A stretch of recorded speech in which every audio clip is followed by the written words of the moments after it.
Seguimos adelante en Telebuendía recibiendo con muchísimo gusto esta mañana a Monseñor Daniel Sturla, arzobispo de Montevideo. Daniel, ¿cómo anda? Muy bien, gracias a Dios. Buenos días. Buenos días para usted, para quienes están en este momento sumándose a la transmisión de Monte Carlo Televisión a esta hora. Tratemos de no violar la veda. Sí, no, hay que ser cuidadosos. Que ya es parte, me parece, del folclore, porque decíamos respecto a los diarios, por ejemplo, ¿no? Violar la veda para los diarios es un ejercicio tan arriesgado como bucear en la bañera, más o menos.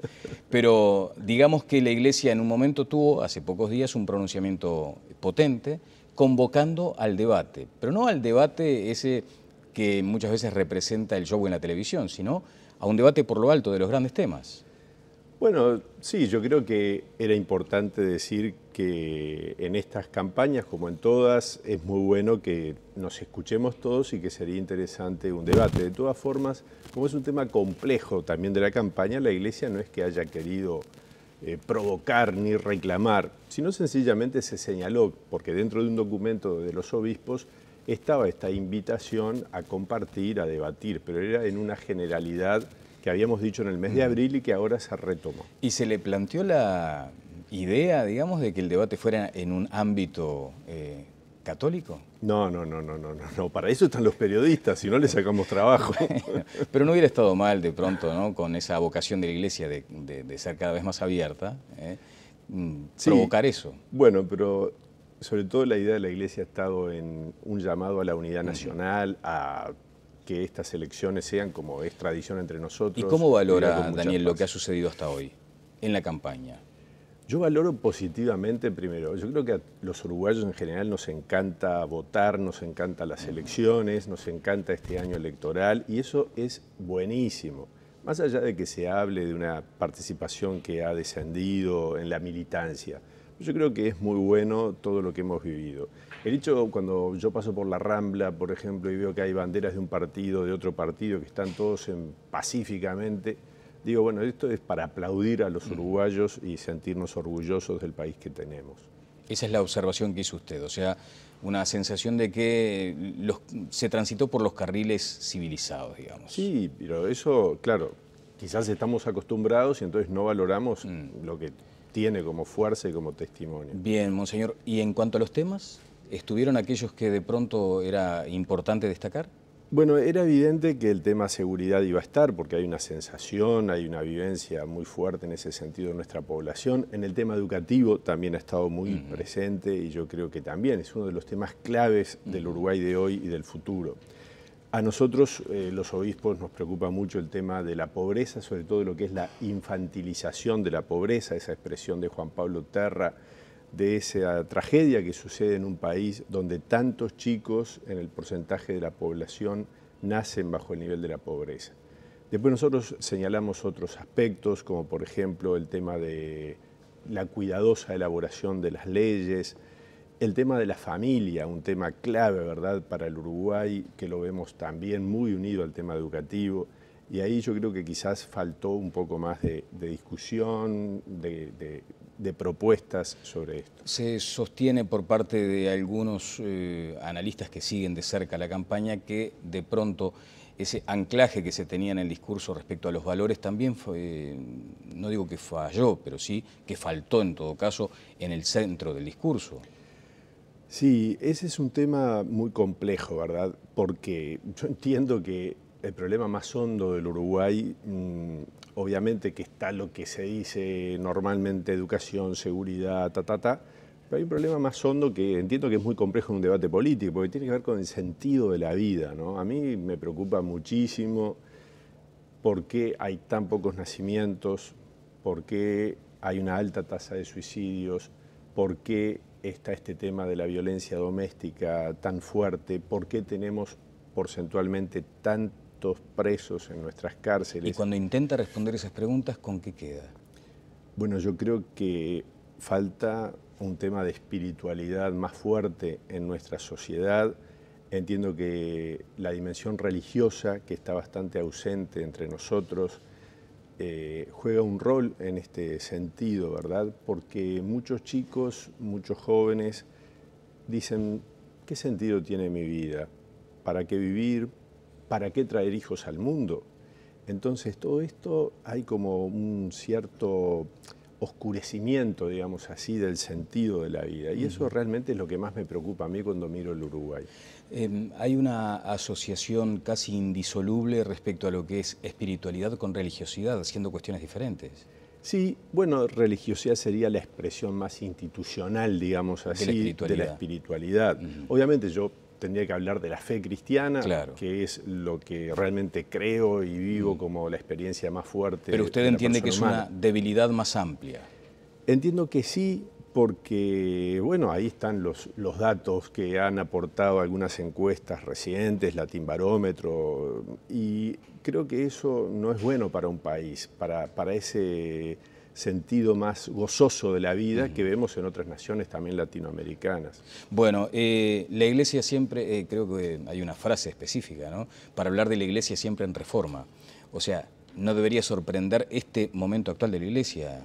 Exacto, ¿verdad? Esa es una expresión clásica de la teología que se decía en latín, ecclesia semper reformanda. Es decir, la Iglesia siempre está en reforma porque siempre tiene que volver al Evangelio y el Evangelio siempre nos queda un poco más arriba de lo que nosotros podemos vivir. Pero estaba de pronto estancada en algunos principios, estaba como demasiado quieta, oscura. Bueno, si estamos a 50 años del Concilio Vaticano II, ¿verdad? Y uno piensa todos los cambios que ha habido en la Iglesia en estos 50 años son muy grandes. Obviamente hay cosas donde siempre tenemos que mirar, estar con el oído atento a la gente, a la sociedad, a lo que se vive, y esto provoca cambios, sobre todo en la actitud pastoral de la Iglesia, porque no son cambios en la doctrina de la Iglesia. ¿No se había refugiado mucho de pronto ese pastor de la Iglesia en el edificio, materialmente hablando, ¿no? Bueno, eso es una actitud pastoral. Si uno mira el Uruguay y la realidad nuestra, nosotros vemos la presencia de la Iglesia en nuestros barrios, en distintos lugares, obras sociales muchísimas. Yo no creo que podamos decir que en el Uruguay la Iglesia está refugiada en los templos. Pero bueno, siempre hay una invitación más grande a salir, a ir hacia la gente, sin duda. Daniel, ¿cuántos curas hay actualmente en la Iglesia uruguaya, aproximadamente? Y serán unos 400 sacerdotes en la Iglesia en Uruguay. ¿Ese es el número razonable, suficiente, equilibrado, digamos? No, siempre haría falta más sacerdotes. Pensemos que en Montevideo harían falta más sacerdotes, pero en el interior del país, sobre todo, es donde se siente más fuerte la ausencia de sacerdotes, en parroquias. Hay varias parroquias en el interior que están sin curas, sin sacerdotes. Claro. Y eso bueno, es una pena. le iba a preguntar por ese chiste, ¿no?, que dice que a veces a alguna persona le dicen parroquia de campaña porque no tiene cura. Exacto. Y se da esa situación. Hay Muchísimo. iglesias que no tienen esa...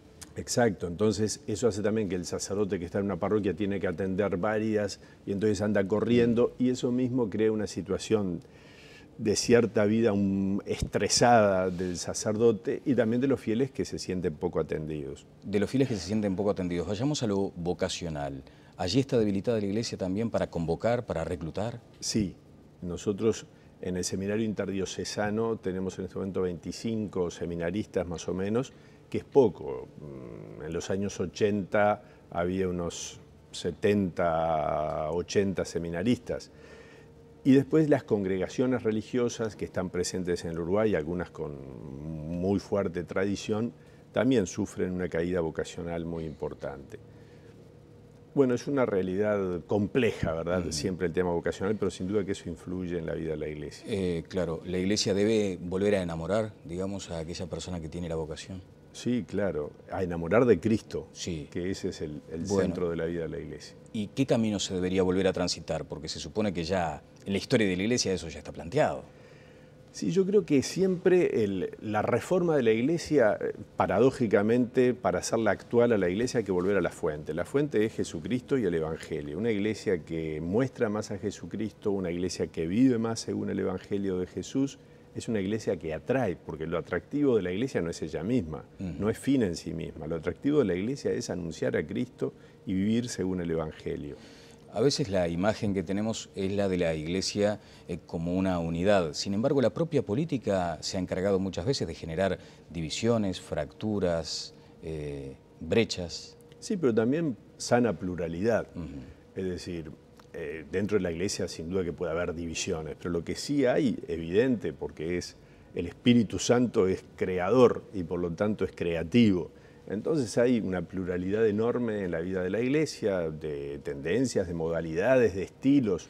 No es lo mismo el estilo, digamos así, de los salesianos, yo que lo soy, a un estilo de los carmelitas, por ejemplo, que tienen mucho más la vida de oración, una intensidad de vida espiritual, y los salesianos más el estar con los jóvenes, Claro. una vida de mayor... Pero ¿se puede hacer ese corte que en la sociedad de pronto también se establece? ¿Conservadores y progresistas? Bueno, por supuesto, ¿verdad?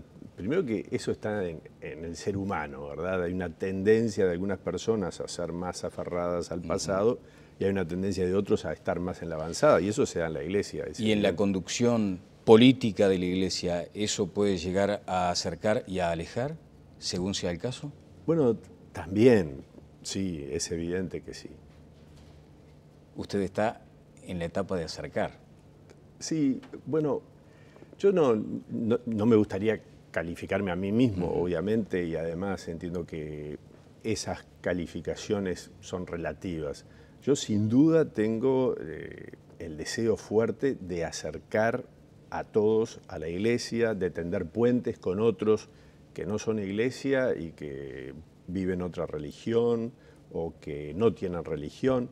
Bueno, tender puentes y acercar clarísimamente a aquellos cristianos que se han alejado de la práctica de la fe. Sí, me encantaría que muchos regresaran y vivieran la fe. Bien, pero comparte eso de que muchas veces las conducciones acercan o alejan también. Por supuesto, yo pienso en una figura como la del Papa Francisco.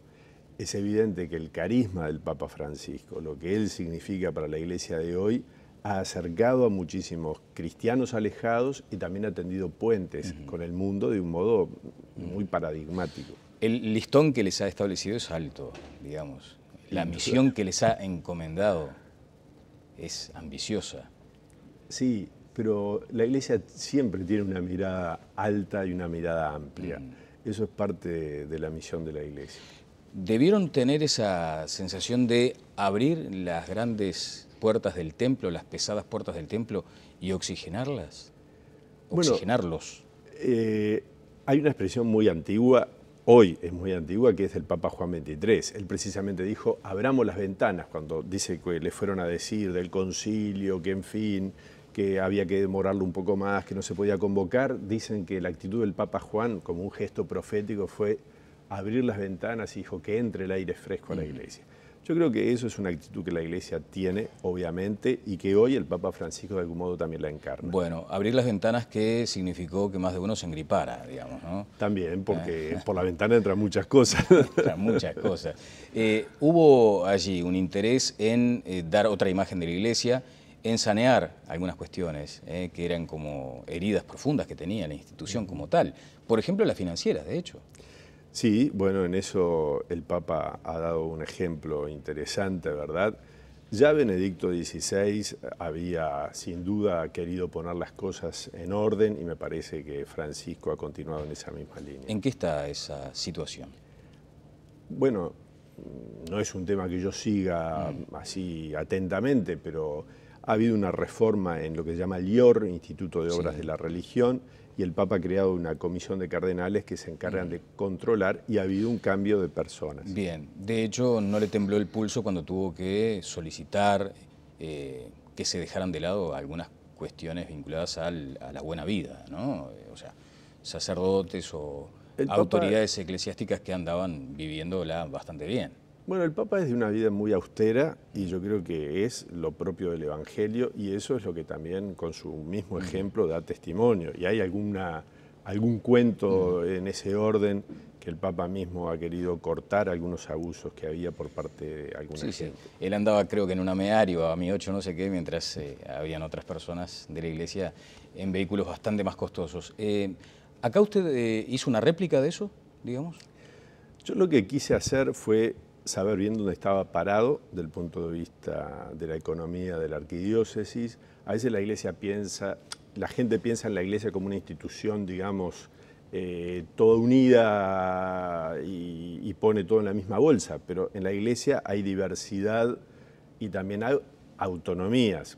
Por ejemplo, cada colegio tiene su propia autonomía económica financiera, la Universidad Católica la suya, las instituciones sociales la suya. O sea, en la arquidiócesis de Montevideo también parecía necesario saber dónde estábamos parados, cuál era la situación económica, financiera, bueno, y se tomaron algunas medidas de acuerdo a lo que allí se vio. Bien, ¿dónde está parado?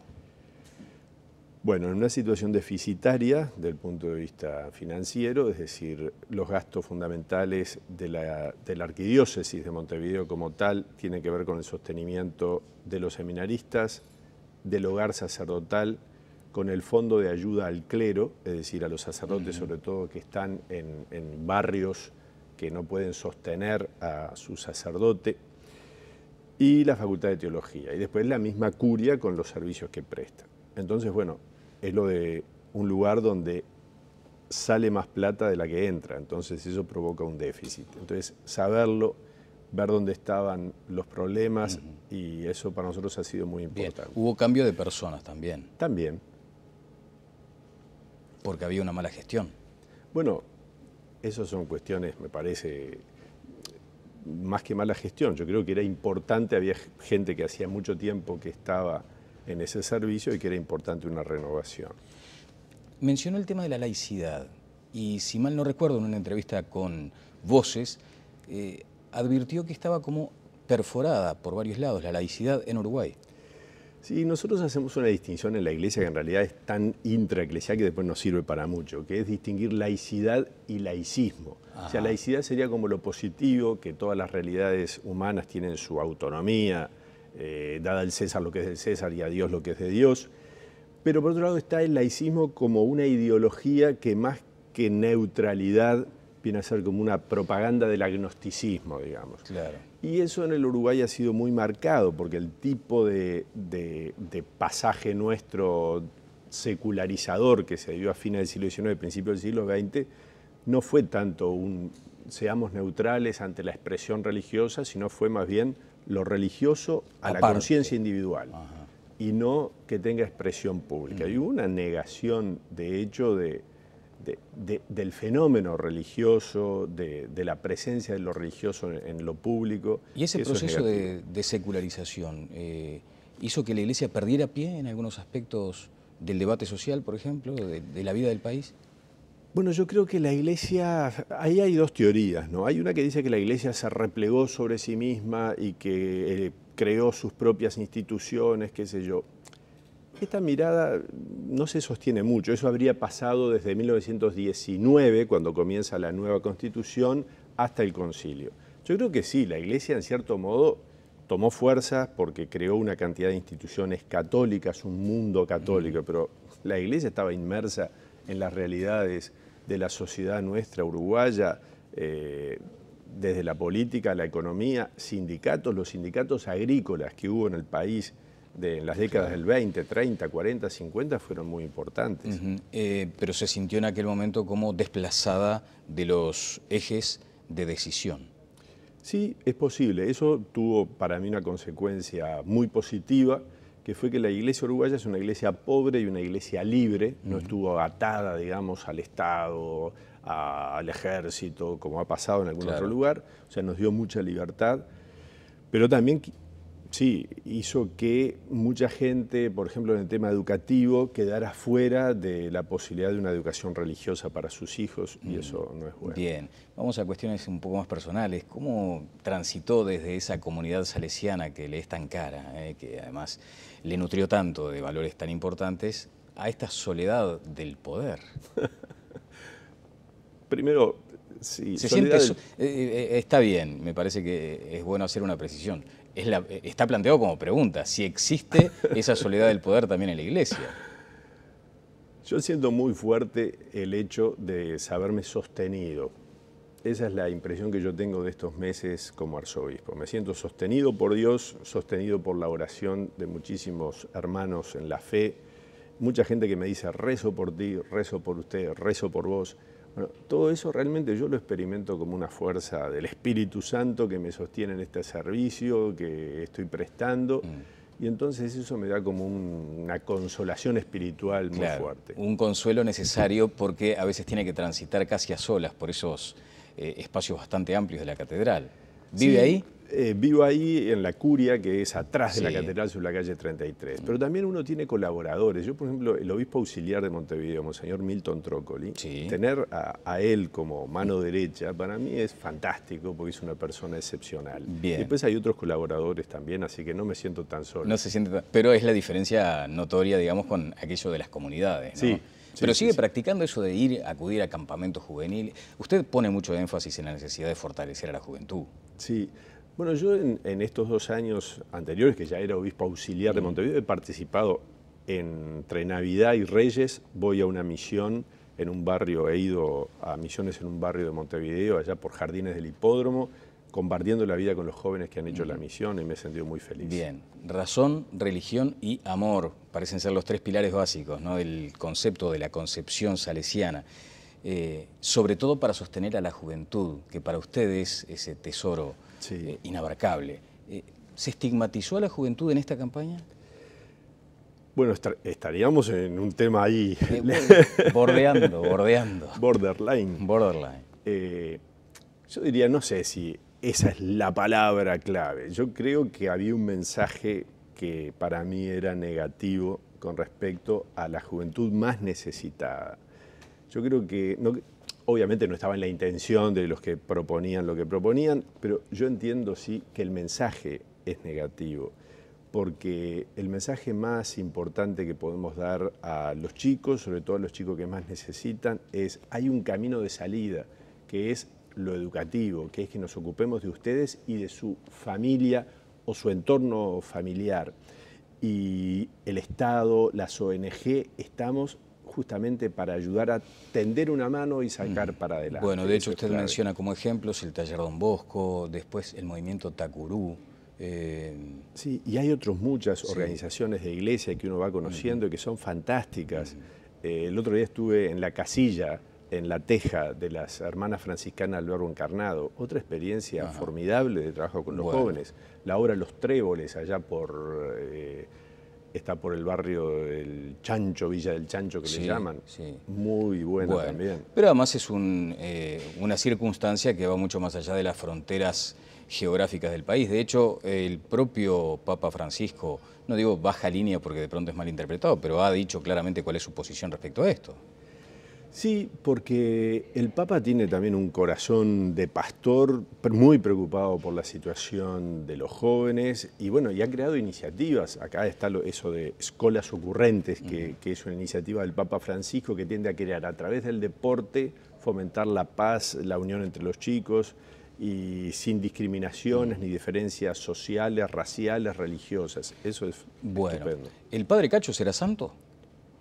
El padre Cacho fue santo. Fue santo. Ahora habrá que declararlo. Claro, bueno, eso es una percepción. Está bien. La Iglesia tiene que decir su palabra oficial. Exacto, a eso quería apuntar. O sea, el padre fue santo, ahora necesita que tenga la confirmación oficial. La vida del padre Cacho fue ejemplar. Vamos a decir eso que es más correcto, digamos. Está bien. ¿no? Fue ejemplar, fue un testimonio vivo de Jesucristo. Ayer estuve en el hogar sacerdotal donde están algunos sacerdotes enfermos, ancianos. Estuve hablando con uno de ellos que estuvo viviendo 1 año con Cacho. Y él me decía que en determinado momento él fue a hablar con el obispo y le dijo al obispo, que era Monseñor Gotardi, Monseñor Gotardi, estoy viviendo con un santo. Es decir, y él me explicaba, yo había vivido con muchos sacerdotes y muy buenos en mi vida, pero cuando viví con Cacho me di cuenta que estaba viviendo con un santo. No era solo por la entrega apostólica, el amor a los pobres, sino por toda la dimensión de oración que él vivía fuertemente. O sea, fue un hombre excepcional que desde una perspectiva muy particular, él fue a buscar a Cristo, como él lo dice en algún escrito, fue a buscar a Cristo entre los pobres, con la certeza de que allí lo iba a encontrar a él. Bueno, vayamos en todo caso a lo formal o protocolar. ¿Qué trámite se sigue ahora? Bueno, es un trámite muy largo porque la Iglesia es cuidadosísima en esto. Entonces, lo primero ha sido nombrar a un postulador, que es el padre Daniel Bassano, un sacerdote que también estuvo con Cacho en la parroquia de Pozzolo. Y Y este sacerdote lo que tiene que hacer como primera cosa es recoger unos 50 testimonios de personas que conocieron a Cacho y que afirmen, bueno, que realmente creen que han vivido con una persona que vivió de forma heroica la fe, la esperanza y el amor, que son las tres virtudes principales. Después de esto, y pasar por alguna, digamos, otro tamiz acá en Uruguay, eso va al Vaticano, solamente para que en el Vaticano se diga, bueno, nada obsta para que se introduzca oficialmente la causa. O sea que estamos en los prolegómenos, digamos, de la causa. Después de eso, recién ahí podremos hablar, si Dios quiere, del siervo de Dios Isidro Alonso, padre Cacho. Bueno, o sea que todo este primer periodo va a llevar su tiempito, esperemos que no mucho, hasta que podamos llamar a Cacho siervo de Dios y comenzar ahí ya de un modo más oficial las investigaciones. Correcto. Daniel, perdóname la ignorancia, pero en términos de tiempo, de años, ¿cuánto demandaría esto? Uy, mucho. Es decir, hay casos excepcionales como ha sido el de Juan Pablo II, que murió en el 2005 y que este año, 9 años, ha sido declarado santo. Pero eso es una excepción. O sea, nosotros estamos pensando que los pasos se pueden dar quizás en 20, 30 años. Bueno, pero la santidad está. La santidad está fantástica. Bien. Bueno, a propósito de santidad, el Papa viene.